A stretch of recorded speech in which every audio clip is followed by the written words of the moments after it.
Hola familia, una vez más estamos aquí para compartir acerca de la palabra de Dios. Yo soy el Padre Samuel Meléndez Gutiérrez y un gusto estar contigo. Estamos en el día número 154 de la lectura de la palabra de Dios.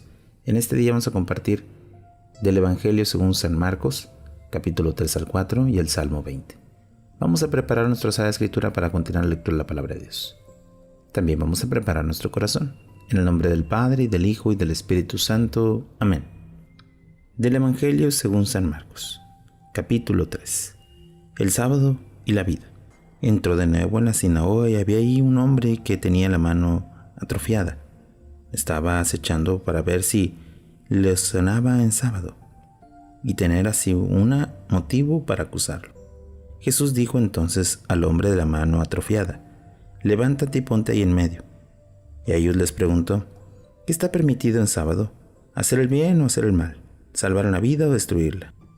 Ellos permanecieron callados, mirando con indignación, y, entristecidos por la dureza de su corazón, dijo al hombre: extiende la mano. Él extendió y su mano quedó restablecida. En cuanto salieron los fariseos, se pusieron de acuerdo con los herodianos para planear el modo de acabar con él. Revelación de Jesús e incomprensión de sus parientes y paisanos. Resumen de las actividades de Jesús. Jesús se retiró con sus discípulos a orillas del lago y lo siguió una gran muchedumbre de Galilea, también de Judea, de Jerusalén, de Udemia, de Transjordania y de la región de Tiro y Sidón. Acudió a él una gran multitud. Al enterarse de lo que hacía, como había mucha gente, encargó a sus discípulos que le prepararan una barca. Para que no los estrujaran, pues había sanado a muchos, y quienes padecían de dolencias se le echaban encima para tocarlo. Los espíritus inmundos, cuando lo veían, se postraban ante él y gritaban: tú eres el Hijo de Dios. Pero él les prohibía enérgicamente que lo descubrieran. Elección de los 12. Subió después a la montaña, llamó a los que él quiso y se acercó a él. Designó entonces 12, a los que llamó apóstoles, para que estuvieran con él y para enviarlos a predicar, con poder de expulsar a los demonios. Designó a estos 12, a Simón, a quien dio el sobrenombre de Pedro, a Santiago el hijo de Zebedeo, a su hermano Juan, a quien dio el sobrenombre de Boanerges, es decir, hijos del trueno, a Andrés, Felipe, Bartolomé, Mateo, Tomás, Santiago el hijo de Alfeo, Tadeo, Simón el cananeo y Judas Iscariote el que lo entregó.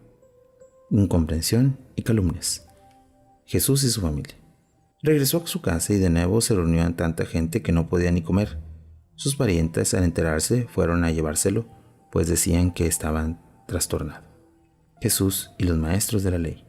Los maestros de la ley que habían bajado de Jerusalén decían: tiene dentro a Belzabú. Y añadió: con el poder del príncipe de los demonios expulsa a los demonios. Jesús le llamó y les propuso esta comparación: ¿cómo puede Satanás expulsar a Satanás? Si un reino está dividido contra sí mismo, ese reino no puede permanecer. Si una familia está dividida contra sí misma, esa familia no puede permanecer. Si Satanás se ha rebelado contra sí mismo y está dividido, no puede permanecer, sino que está llegado a su fin. Nadie puede entrar en la casa de un hombre fuerte y saquear sus bienes si primero no ata al fuerte. Solo entonces podrá saquear su casa. Les aseguro que todo se les podrá perdonar a los hombres, los pecados y cualquier blasfemia que digan, pero el que blasfeme contra el Espíritu Santo no tendrá perdón, jamás. Será considerado culpable para siempre. Decía esto porque lo acusaban de estar poseído por el espíritu inmundo. Jesús y su verdadera familia. Llegaron su madre y sus hermanos y, quedándose fuera, le mandaron llamar.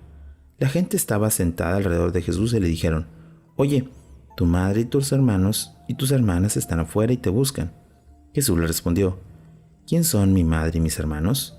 Y mirando entonces a los que estaban sentados a su alrededor, añadió: estos son mi madre y mis hermanos. El que cumple la voluntad de Dios, ese es mi hermano, mi hermana y mi madre. Enseñanza en parábolas. Capítulo 4. Introducción. De modo que puso a enseñar a orillas del lago.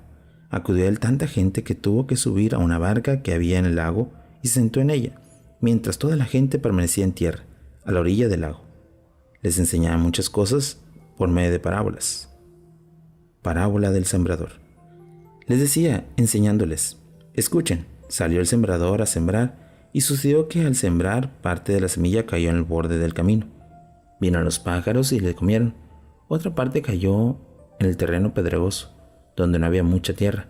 Brotó enseguida, porque la tierra era poco profunda, pero en cuanto salió el sol se marchitó y se secó porque no tenía raíz. Otra parte cayó en la maleza, y cuando la maleza creció, asfixió las semillas, que no dio fruto. Otra parte cayó en tierra buena y creció, se desarrolló y dio fruto, el 30, el 70 y hasta el 100 por uno. Y añadió: quien tenga oídos para oír, que oiga. Finalidad de la enseñanza en parábolas. Cuando quedó a solas, los que estaban a su alrededor junto con los 12 le preguntaron sobre las parábolas. Jesús les dijo: a ustedes Dios les ha confiado el misterio de su reino, pero a los de afuera todo les resulta enigmático. De modo que, por más que miren, no ven, y por más que oyen, no entienden, a no ser que se conviertan y Dios los perdone. Explicación de las parábolas del sembrador. Y añadió: ¿no entienden esta parábola? ¿Cómo van a comprender entonces todas las demás? El sembrador siembra el mensaje. La semilla sembrada al borde del camino se parece a aquellos a quienes siembra el mensaje, pero en cuanto lo oyen, viene Satanás y les quita el mensaje sembrado en ellos. Los sembrados en terreno pedregoso se parece a aquello que, al oír el mensaje, lo reciben enseguida, con alegría, pero no tienen raíz en sí mismos. Son inconstantes, y al llegar al sufrimiento o a las persecuciones a causa del mensaje sucumben. Otros se parecen a los sembrados entre la maleza. Son esos que oyen el mensaje, pero las preocupaciones del mundo, la seducción del dinero y la codicia de todo lo demás lo invaden. Ahogan el mensaje y éste queda sin fruto. Lo sembrado en la tierra buena se parece a aquellos que oyen el mensaje, lo reciben y dan fruto, unos 30, otros 70 y otros 100. Exigencia de la enseñanza de parábolas. Les decía también: ¿acaso se trae lámpara para cubrirla con una vasija de barro o ponerla bajo de la cama? ¿No es para ponerla sobre el candelero? Pues nada hay oculto que no llegue a descubrirse, nada secreto que no llegue a conocerse. Quien tenga oídos para oír, que oiga. Les decía además: pongan atención a lo que están escuchando. Con la medida que ustedes midan, Dios los medirá y todavía más. Pues al que tenga se le dará, y al que no tenga se le quitará incluso lo que tiene. Parábola del grano que crece por sí solo.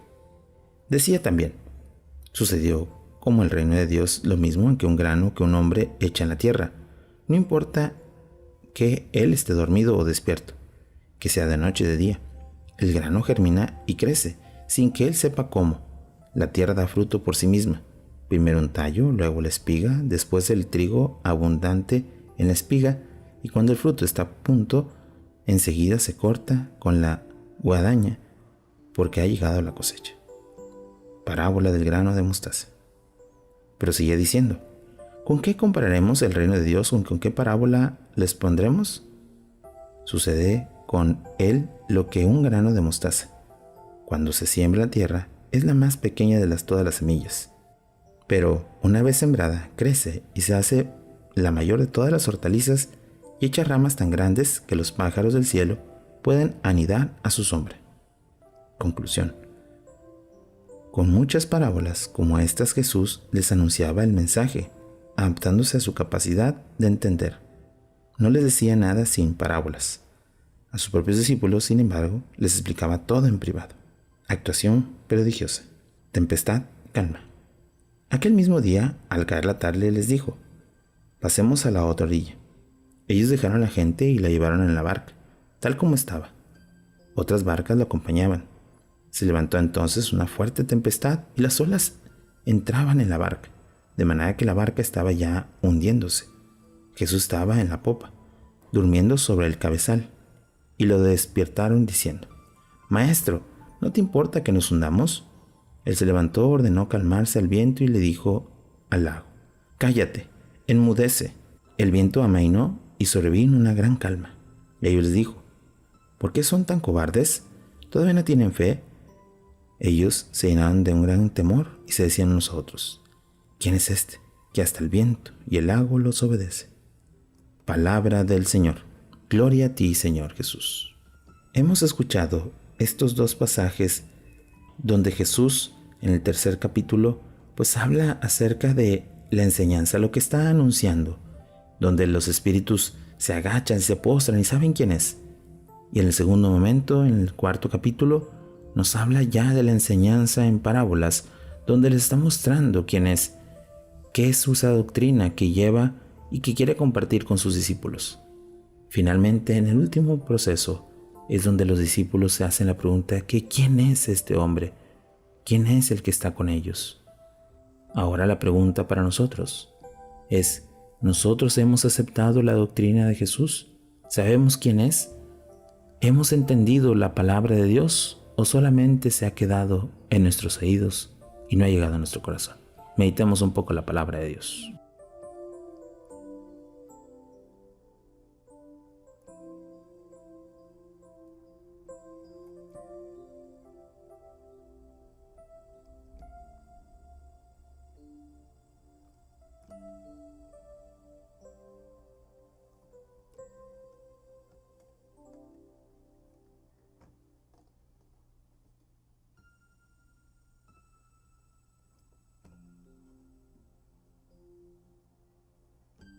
Habiendo meditado el Evangelio según San Marcos, pasemos al Salmo 20. Señor, da la victoria al Rey. Al maestro de coro, Salmo de David. El Señor atiende el día de tu angustia. Te proteja el nombre de Dios de Jacob. El Señor te envíe socorro de su templo, sea tu apoyo desde Sion. El Señor se acuerde de todas tus ofrendas. El Señor se acuerde de todas tus ofrendas y acepte con gusto tus holocaustos. El Señor te conceda todos tus deseos y lleve a cabo todos tus proyectos, para que podamos alegrarnos de tu triunfo. Y agite banderas en el nombre de nuestro Dios. El Señor te conceda todo lo que has pedido. Ahora sé que el Señor dará victoria a su ungido. Lo atenderá desde el cielo santo con el poder de su mano victorioso. Unos confían en los carros, otros en los caballos. Nosotros confiamos en el nombre del Señor, nuestro Dios. Ellos se tambalean y caen. Nosotros nos mantenemos en pie. Oh Señor, da victoria al Rey. Atiéndenos cuando te invocamos. Oración final. Señor, queremos que el triunfo de Cristo sea en nuestros corazones, porque hemos escuchado su palabra, hemos alcanzado su gracia y hemos hecho que su palabra resuene en ella. Resuene en mi corazón, en el corazón de mi hermano, en el corazón de aquel que hemos sembrado y sobre todo que hemos compartido la palabra. Que hoy la palabra sea un instrumento para alcanzar la misericordia y hacer crecer el reino de Dios. Todo esto te lo pedimos, tú que vives y reinas por los siglos de los siglos. Amén. Bueno, familia, hemos terminado un día más de lectura de la palabra, esperando que podamos seguir perseverando en este gran camino. Que tengas un bonito día y una fantástica semana. Bendiciones.